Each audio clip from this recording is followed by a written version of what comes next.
Nehir episodul 4 rezumat. Nehir află despre boala lui Zerrin și decide să se întoarcă înapoi la Istanbul. Nehir episodul 4 începe cum Tarık îi spune clar rivalului său că va face tot posibilul ca Nehir să se îndrăgostească de el, avertizându-l că va trebui să se obișnuiască să-i vadă împreună. Nazım de nervi îi ordonă lui Ibrahim să-l pună pe Tarık să lucreze din greu la baraj și tânărul este rănit la locul de muncă.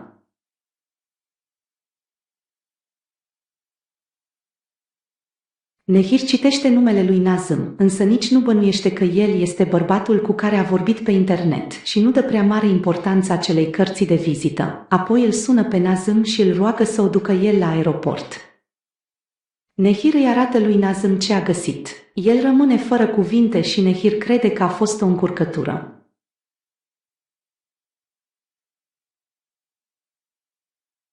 Nehir, neprimind atenția pe care o așteaptă de la Nazım, adică Tarık, vrea să se întoarcă la Istanbul când află despre boala lui Zerrin.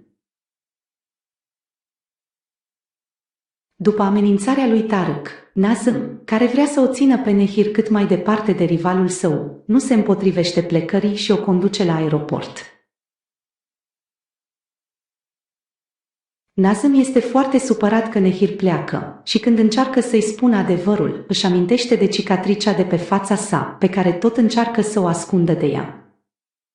Nehir îl roagă să nu-și mai ascundă fața de ea, pentru că nici nu o mai observă, de când a văzut ce suflet frumos are. Ea îi spune că se bucură mult că l-a cunoscut pentru că este un om sincer și că îl consideră unul dintre oamenii în care poate avea cea mai mare încredere.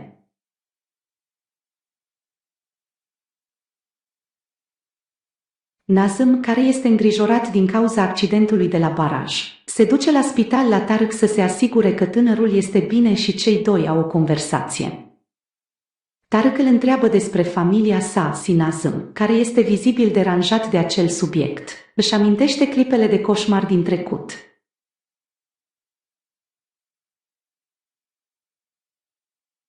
Flashback. În urmă cu câțiva ani, Nazım și-a prins soția în pat cu amantul și tipul acela a sărit la bătaie. Nazım a fost împins cu capul în geamul de la ușa dormitorului și a fost rănit la față. Apoi tipul a vrut să-l ucidă și Nazım, încercând să se apere, l-a ucis din greșeală.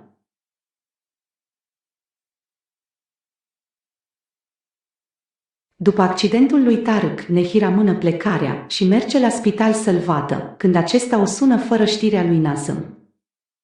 Nehir îi spune lui Zerrin că va merge în Istanbul în ziua următoare și se duce la Tarık. Iar asta îi face pe Zerrin și Ekrem să nu mai plece nici ei, pentru că vor să afle cine este tipul de care s-a îndrăgostit Nehir și în cazul în care ea va renunța la afacerile lor, să-i spună că fata este o impostoare.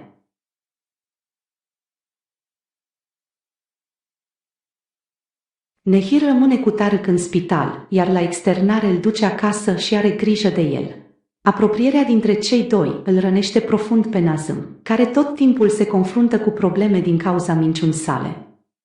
Deoarece mereu le ies în cale muncitorii de pe șantier și Nehir ar putea afla oricând adevărul.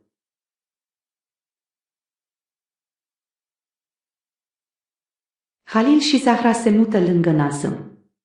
Lucrurile se complică foarte mult, deoarece soția bucătarului este curioasă cine este Nehir și vrând să afle ce legătură are cu Tarık, îi vizitează.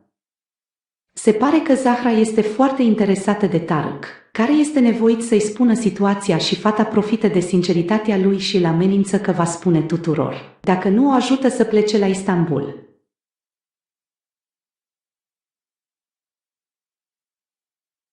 Zerrin nu pierde vremea cât stă să o aștepte pe Nehir și caută o nouă victimă chiar în orașul unde locuiește Nazım.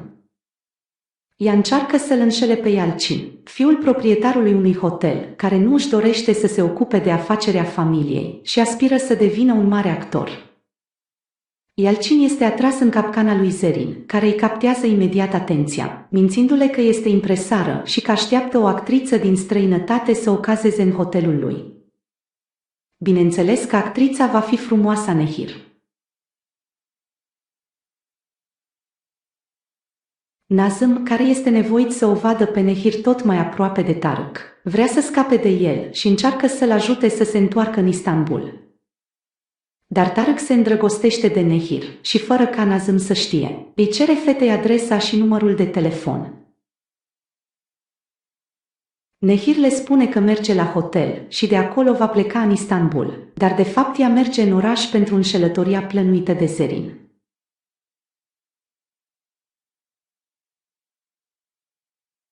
În toată această confuzie, Zahra află minciuna lui Nazım și Tarık. Nazım o conduce pe Nehir la hotel și, înainte de plecare, ea îi spune că este foarte emoționată pentru că niciodată nu a simțit că aparține vreunui loc și în doar câteva zile a simțit că acolo este casa ei.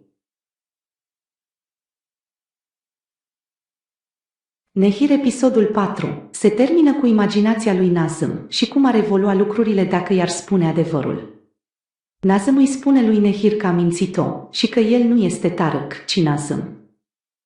El îi explică că a mințit-o de frică să nu o piardă și Nehir de supărare îi spune că a pierdut-o și nu o va mai vedea niciodată. Oare cât timp va putea Nazım să ascundă această minciună de Nehir?